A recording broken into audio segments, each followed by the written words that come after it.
Assalamualaikum warahmatullahi wabarakatuh. Kami dari kelompok 4 ingin mempresentasikan makalah tentang sistem cashless di Pondok Pesantren Nahdlatul. Saya Siti Aisyah sebagai moderator sekaligus pemateri. Saya Rafika Setiana sebagai penyaji pertama dan juga kedua. Saya Fatul Mawardiyana sebagai penyaji kedua. Saya Esti Gabalasari sebagai penyaji ketiga. Baik, di sini saya akan menjelaskan tentang latar belakang. Salah satu tujuan dari Pondok Pesantren Nahdlatul menjalin kerjasama dengan BNI adalah untuk menerapkan sistem pembayaran cashless atau non tunai di lingkungan pesantren. Jadi, dengan adanya sistem cashless ini, nantinya semua pembayaran yang ada di Pondok Pesantren Nahdlatul akan menggunakan sistem tersebut. Mulai dari pembayaran di koperasi Rais atau koperasi milik pesantren Nahdlatul, pembayaran administrasi dan keuangan mulai dari pembayaran SPP, kos, dan biaya-biaya lain. Dengan adanya sistem non tunai semacam ini, diharapkan administrasi keuangan yang ada di Pondok Pesantren Nahdlatul akan lebih baik dan tertata. Sistem pembayaran konvensional sedikit demi sedikit akan mulai dihilangkan. Pemimpin pesantren Nahdlatul, Kiai Haji Muhammad bin Muafi menjelaskan langkah beliau menerapkan sistem cashless di Pondok Pesantren Nahdlatul salah satunya adalah untuk menekan dan membatasi uang jajan para santri yang selama ini tidak terkontrol. Setelah diberlakunya sistem non tunai ini, seluruh santri dilarang memegang uang dalam bentuk cash dan untuk keperluan uang jajan mereka. Para santri masing-masing mendapatkan satu kartu ATM untuk uang jajan mereka, dan jumlahnya pun dibatasi tiap bulannya. Dengan diberlakukannya sistem cashless ini, selain untuk menata administrasi keuangan yang ada di Pondok Pesantren Nahdlatul, juga untuk menekan daya beli para santri yang selama ini terbilang besar, sehingga pengeluaran para santri diharapkan akan lebih terkontrol dan tidak berlebihan. Jelas beliau. Baik, selanjutnya adalah tentang materi. Materi pertama tentang cashless yang akan dibawakan oleh Rafika Setiana.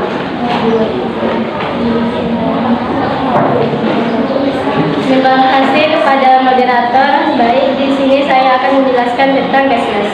Cashless adalah sistem pembayaran tanpa uang tunai. Sesuai dengan arti secara harfiah, berarti tidak atau tanpa menggunakan uang tunai.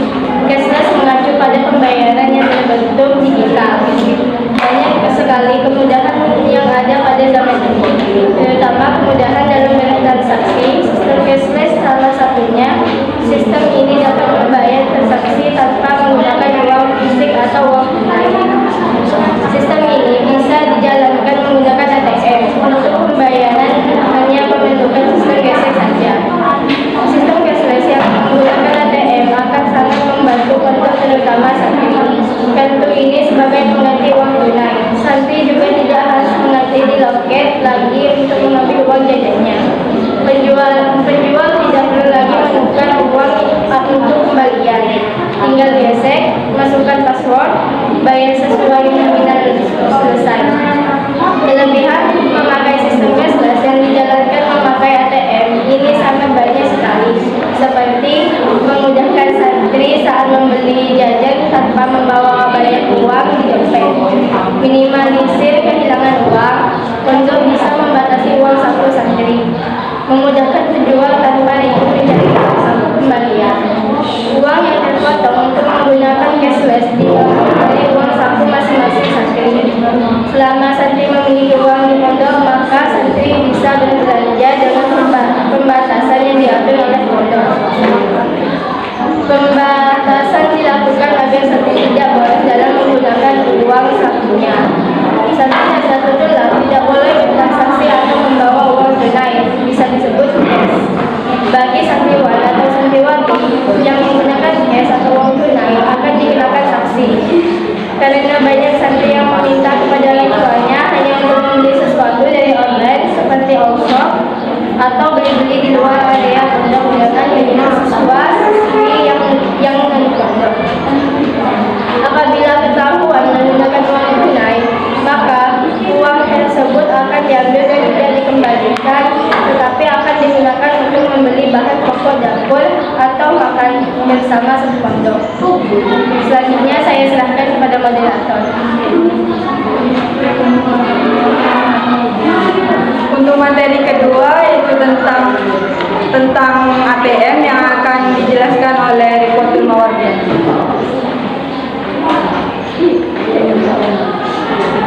Terima kasih kepada moderator. Baik, di sini saya akan menjelaskan tentang ATM. ATM adalah singkatan dari andungan tunai mandiri atau otomatis dalam mesin. Mesin ini sering Anda kunjungi untuk melakukan transaksi perbankan secara mandiri, mulai dari persen hingga hari besar. Penggunaan ATM membutuhkan kartu ATM yang akan Anda dapat saat membuka rekening. Nantinya, Anda hanya perlu memasukkan PIN untuk mengakses mesin ATM. Di Pondok Pesantren Nazatul Ulum menggunakan alat transaksi ATM sejak tahun 2019.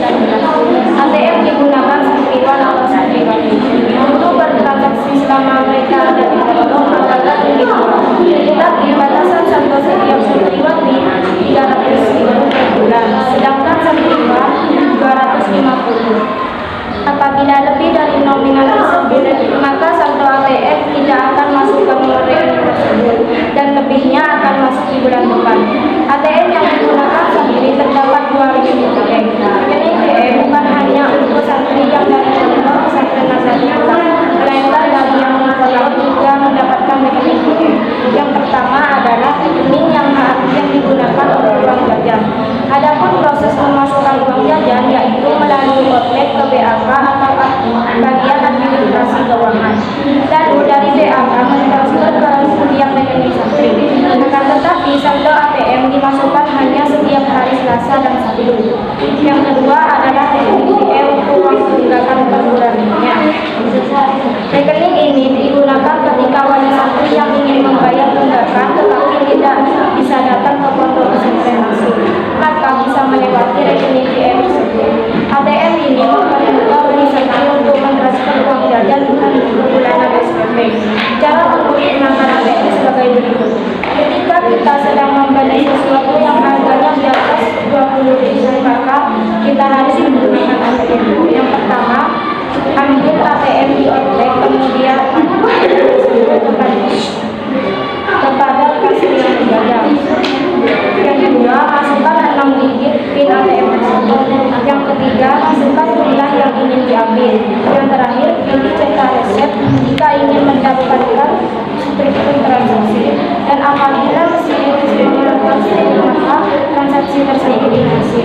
Dalam penggunaan ATM terdapat kekurangan dan kelebihan sebagai berikut. Kelebihan ketika menggunakan ATM. Yang pertama, simple, bisa dibawa kemana-mana. Yang kedua, efisien, digunakan untuk transaksi hanya di DC. Yang ketiga, bisa tarik tunai. Sedangkan kekurangan ketika menggunakan ATM, yang pertama, saldo tidak boleh melebihi nominal. Yang kedua, bisa disalahgunakan, bisa. Selanjutnya saya serahkan kepada moderator.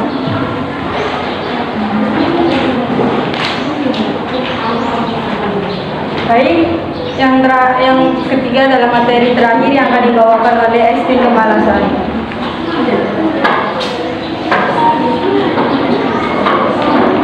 Terima kasih pada moderator. Baik, di sini saya akan menjelaskan tentang koin. Koin atau uang logam atau kadangkala disebut koin adalah logam yang digunakan sebagai alat transaksi ekonomi dan biasanya diterbitkan oleh pemerintah. Biasanya uang logam berbentuk bulat, meski hal ini tidak selalu sedemikian. Sebuah uang logam biasanya memiliki 2 sisi. Sisi yang menampilkan nilai uang logam ini dan sisi sebaliknya yang biasanya berbentuk gambar. Di Pondok Pesantren Nazatul Ulum juga terdapat transaksi menggunakan koin. Koin ini digunakan untuk bertransaksi yang nominalnya di bawah 30.000. Apabila lebih dari 30.000 maka menggunakan ATM.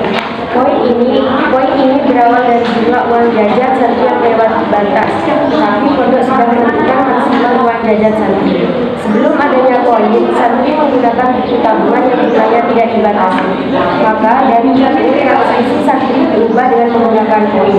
Koin di Pondok Pesantren Nazatul Ulum seperti koin 1.000. Jika koin yang biasanya berlogo angklung, tapi Pondok Pesantren Nazatul Ulum menggunakan logo Nazatul Ulum dan dibaliknya angka 1. Satu koin di Pondok Pesantren Nazatul Ulum berharga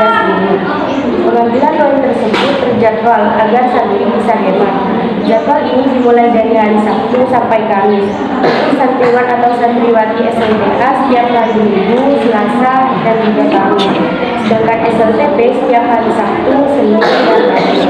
Setiap kelas 1 SLTP dan SLTA pengambilannya dimulai dari jam 7.15 sampai 7.30. Untuk kelas 2 dan kelas 3 SLTP atau SLTA pengambilannya dimulai dari jam 12.20 sampai 14.30. Sedangkan yang non-pondok pengambilannya ketika jam istirahat. Penjadwalan pengambilan koin ini agar santri tidak boros saat mengambil koin. Pengambilan koin ini terbatas maksimal 30.000. Cara menggunakan koin sebagai berikut. 1. Kita harus mengantri terlebih dahulu di outlet. Yang kedua, ambil kartu ATM dan berikan kepada petugas outlet. Yang ketiga, sebutkan nominal koin yang mau diambil. Yang keempat, masukkan 4 digit PIN ATM. Yang kelima, apabila sudah keluar, maka kita bisa mengambil koin sesuai nominal tadi. Namun, bertransaksi menggunakan koin juga terdapat kelebihan dan kekurangannya. Kelebihannya sebagai berikut. 1. Santri belajar untuk hemat. Yang kedua, belajar tertib ketika mengambil koin. Yang ketiga, mempermudah untuk bertransaksi. Tetapi menurut santri pondok pesantren Nahdlatul, bertransaksi menggunakan koin bukan mempermudah, tapi mempersulit untuk bertransaksi. Sedangkan kelemahannya sebagai berikut. 1. Banyak santri tersebut yang mengeluh karena koin mudah hilang. Yang kedua, mudah diambil yang bukan miliknya karena di situ tidak tertera siapa pemiliknya. Yang ketiga, terkadang batas pengambilannya dibatasi dan menurut santriwati itu kurang karena kebutuhannya lebih banyak, berbeda dengan santriwati. Yang keempat, pengambilan koin ini membutuhkan waktu yang lama untuk mengambil karena pegawai outlet hanya 1, ditambah lagi santrinya yang sangat banyak, akan memotong waktu istirahat yang banyak. Selanjutnya saya serahkan pada moderator dan outlet.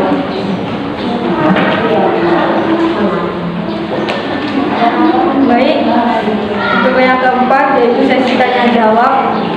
Apakah ada yang mau bertanya? Untuk Radina Kilkatafidia, silahkan.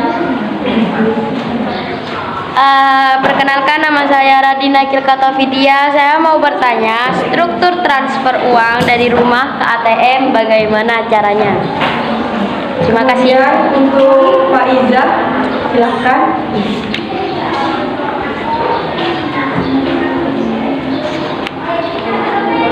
Ini bagaimana jika wali santri mentransfer uang lebih dari batasan yang ditentukan karena beliau berada di luar negeri, tapi uang tersebut ditransfer untuk bulan-bulan yang akan datang, tapi disatukan dengan 1 kali pengiriman. Apakah uang dikirim tidak masuk ke saldo ATM ataukah ada cara lain untuk mengatasinya? Baik, terima kasih. Di sini saya akan berdiskusi. Baik, untuk anggota kelompok diharap ke depan.